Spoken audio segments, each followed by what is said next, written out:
In 1960, work began on the biggest urban redevelopment program in Europe, a 20-year program involving 5 square miles, a twelfth of the city's area. Between 1960 and 1970, 52,000 houses were demolished in Glasgow. A further 75,000 are scheduled for demolition up to 1980. To make room for new life in the city, for new houses, industries, schools and colleges, hospitals, social and cultural amenities, for new roads linking a planned and integrated community.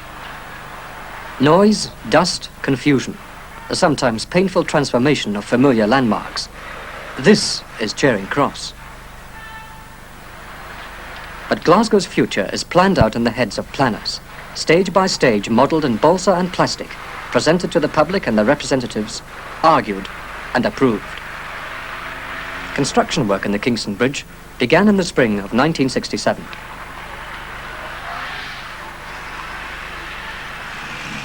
Cowlairs Industrial Zone, an integral part of Springburn Comprehensive Development Area. There are 29 of these development areas in the city. By 1970, work had begun on 8 of them. Another 10 were in the pipeline. In the city centre, Victorian grandeur, the Duke of Wellington, and a bank for the 1980s. The best of the old keeps its place in the new Glasgow.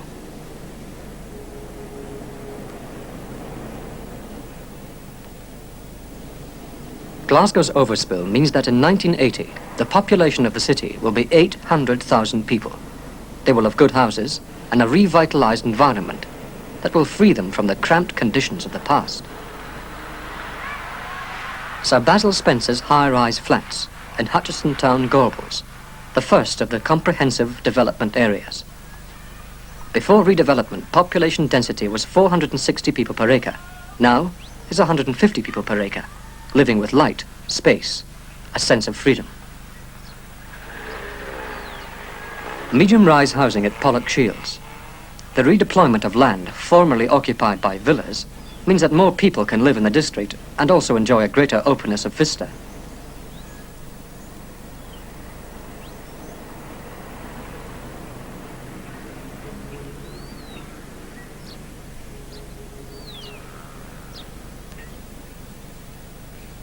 At Ibrox and in other parts of the city, low, medium and high-rise housing are grouped together.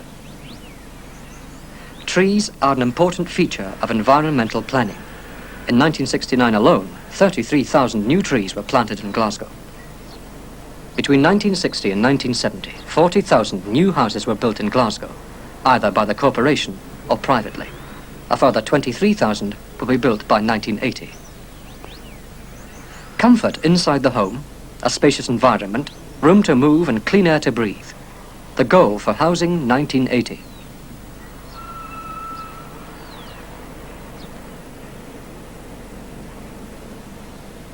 The future of any city develops out of its past, and this is not forgotten in the process of change. Some of the best of Glasgow's traditional 4-story sandstone tenements are being modernised.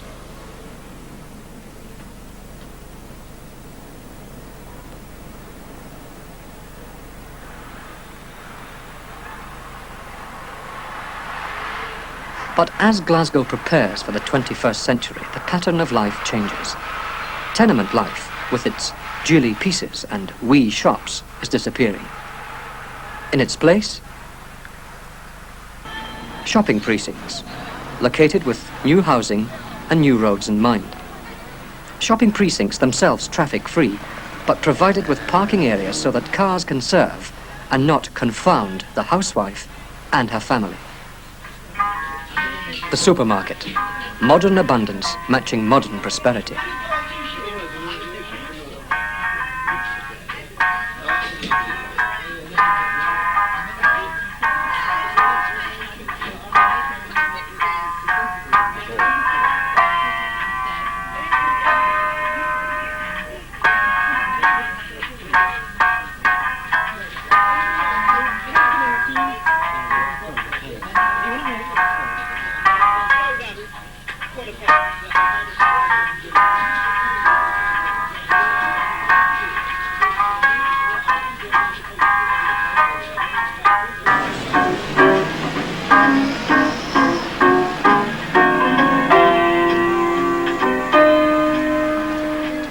Shawlands Shopping Centre.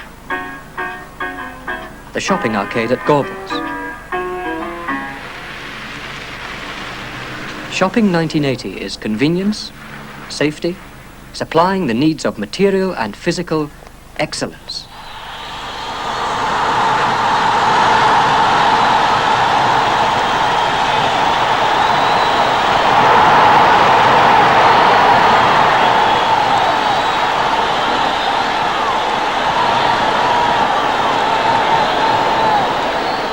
Glasgow made up for not inventing football by creating Celtic, Rangers and the Hampden Roar. The city also has a strong schools and club rugby tradition.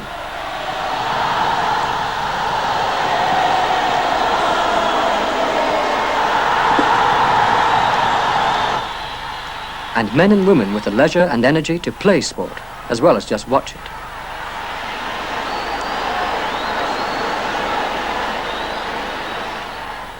Bellahusen Sports Centre, the prototype for several to be built in the city, was regularly used by 7,000 members in 1970.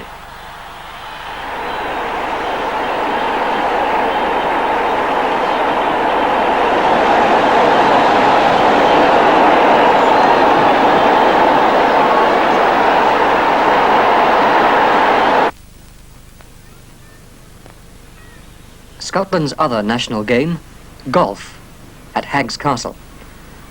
There are 11 golf courses within Glasgow city boundary, another 12 within a 1-mile radius.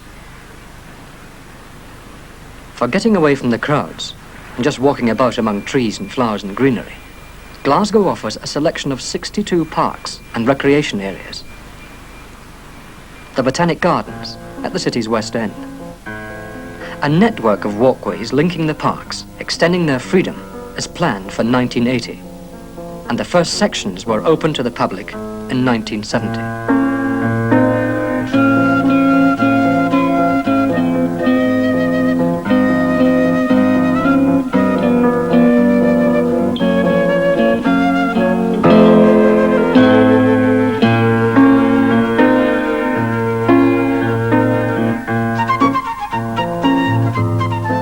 The calm elegance of a former era. St Andrew's Halls, until gutted by fire, Glasgow's principal concert auditorium, is being rebuilt as an extension to the Mitchell Library.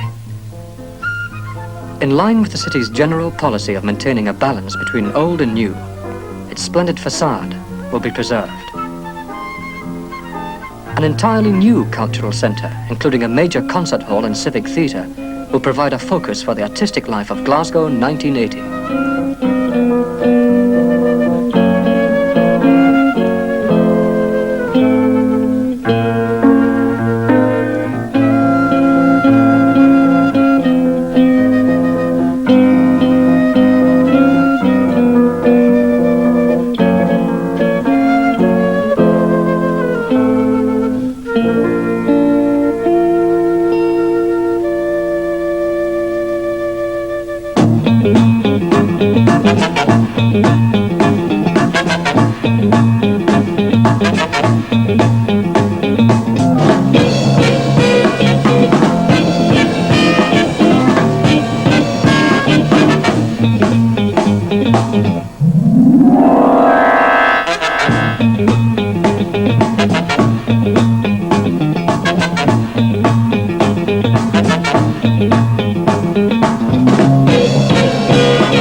The noise of the city's nightlife dies away, and round midnight, the feel of Glasgow, nowhere more than in George Square.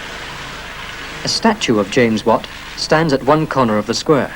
His portrait hangs in one of the city's galleries. In the 1760s at Glasgow University, Watt harnessed the power of steam, on which the city's merchants and industrialists grew rich. The private houses today enrich the city's public life. Stirling's Library, the Scottish Stock Exchange in the centre of Glasgow, completely modernised inside, its exterior restored. Correlative with the period of Glasgow's greatest wealth was a flowering of architectural genius. Park Terrace, one of the finest examples of Victorian grace. Trinity Towers.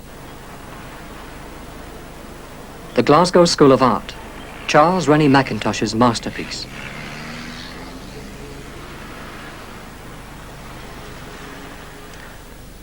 The Mitchell Library, the largest public reference library in Scotland, was endowed in 1874 by Stephen Mitchell, a tobacco merchant.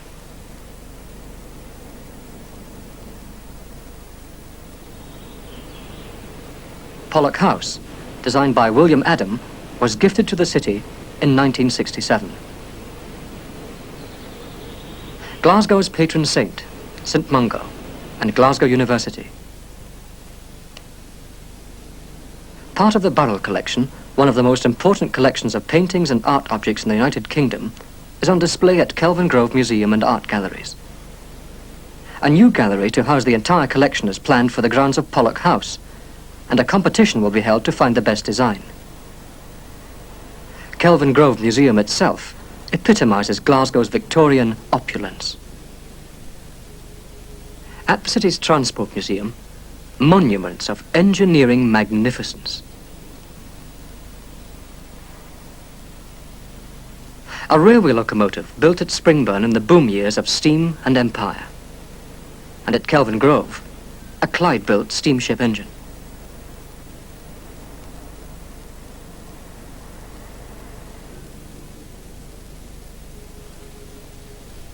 Glasgow grew rich on the tides of the Clyde. The river itself grew dirtier and dirtier.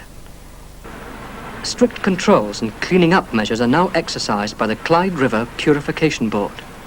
And by 1980, the river water will be pure enough to support fish once again. Its banks also will be transformed. Ocean-going shipping will by then be operating chiefly in the deeper waters of the Firth of Clyde. Glasgow docks, Queen's, Prince's, Kingston, will be filled in, and the recreated land attractively and usefully deployed.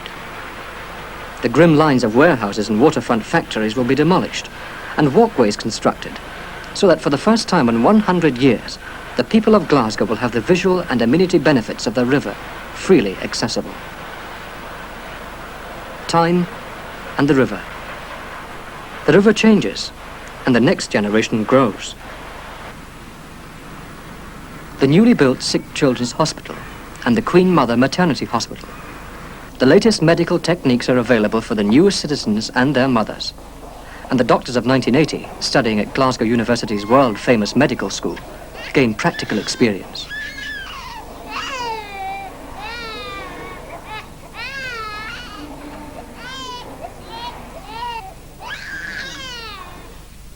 At Jordan Hill Training College, the teachers of 1980. Langside College of Further Education. By 1980, as many as 24,000 men and women from all over the West of Scotland region will be receiving full-time education at the city's universities and colleges.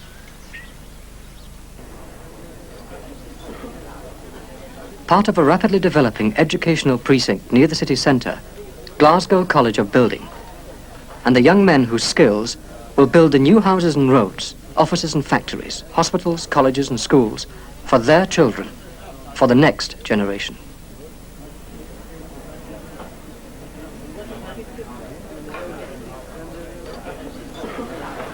Newbury Tower, an extension of Glasgow School of Art. The new Glasgow University Library. In 1964, Glasgow's Royal College of Science and Technology was raised in status to university, the University of Strathclyde, where the city's proud technological tradition, its fund of sheer know-how, is constantly being replenished and advanced.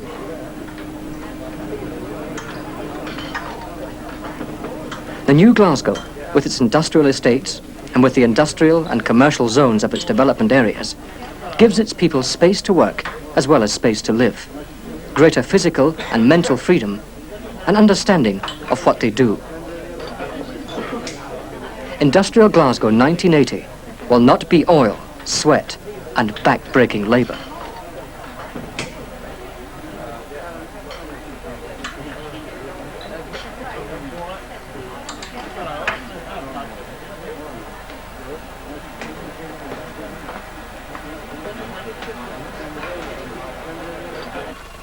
Commercial Glasgow 1980 will not be mindless columns of figures. Muscle gives place to automation, heavy engineering to micro-engineering, the age of the computer.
The art world might call these multiples.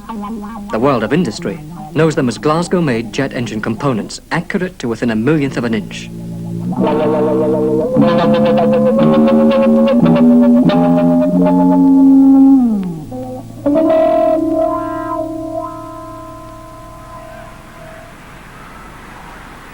Glasgow consumes and produces, imports and exports. Its future growth depends on fast, efficient, automated handling of goods. Gushett Falls Rail Terminal in the southeast of the city handles 17 miles of standard international containers a week. Potentially, the Firth of Clyde is a deep-water port second to none in Europe. If the vision of ocean span is realized, the Glasgow region will become a vast container entrepot for the rest of Britain and Europe. Transportation, 1980. Glasgow's highway plan proposes a 4.5-mile inner ring road round the centre of the new city, making the central area easy to bypass, fast to get into, fast to get out of, more accessible. On June the 26th, 1970, a symbolic stage of this crucial development was reached when Her Majesty the Queen Mother opened the largest urban bridge in the United Kingdom. Built at a total cost of £11 million, the Kingston Bridge has a span of 880 feet over the waters of the Clyde. Its 5 northbound and 5 southbound lanes will carry 70,000 vehicles a day in 1975, 120,000 a day in 1990.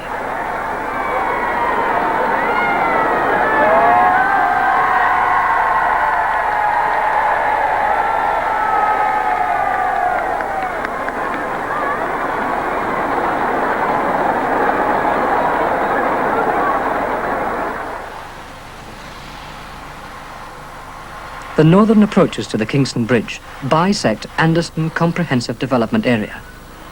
Immediately to the east of the new urban motorway are the glittering glass and concrete towers of Anderston's commercial zone.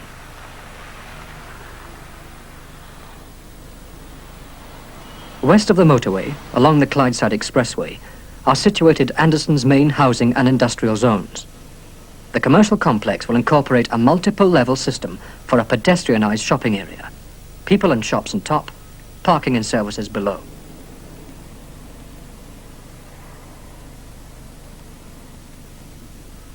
Springburn Comprehensive Development Area. New industrial estates, new housing, a new shopping centre, fewer people enjoying more space, closer links with the centre of Glasgow along the Springburn Expressway. Govan Comprehensive Development Area. Redevelopment of the riverside has housing and open space, new industry to the south and along the links with the Renfrew motorway.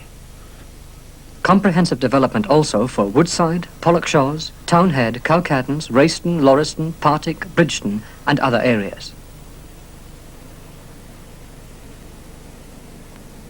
Glasgow's highway plan involves the construction by 1980 of 21.5 miles of motorways and expressways integrated with existing and expanded bus, train and underground services so that optimum coordination of transport is achieved.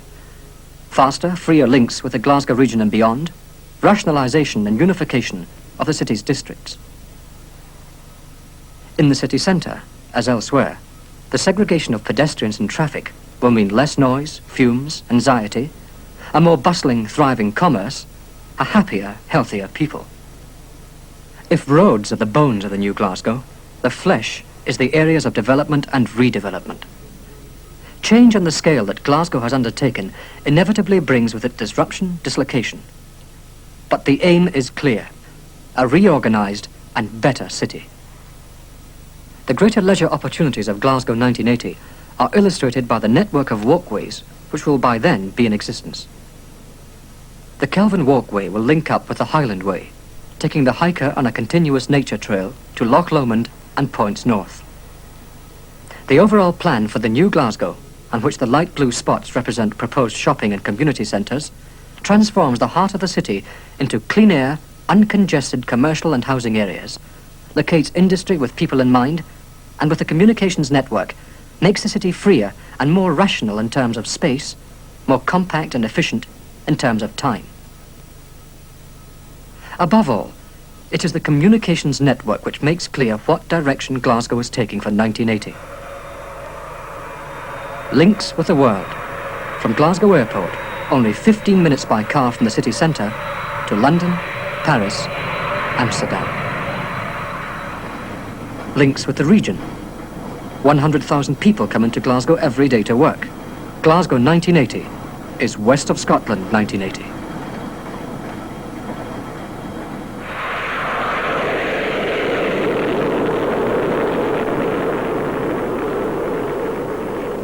A city with a future as big as its past. A city of fighters, whose response to a challenge is usually bigger than the challenge itself.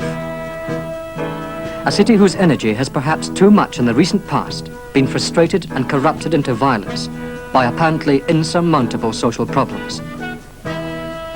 But an energy which today is expressing itself, rediscovering itself, through the dynamism of change, difficult but necessary change, towards planned freedom, mobility, a more happily coordinated and prosperous society.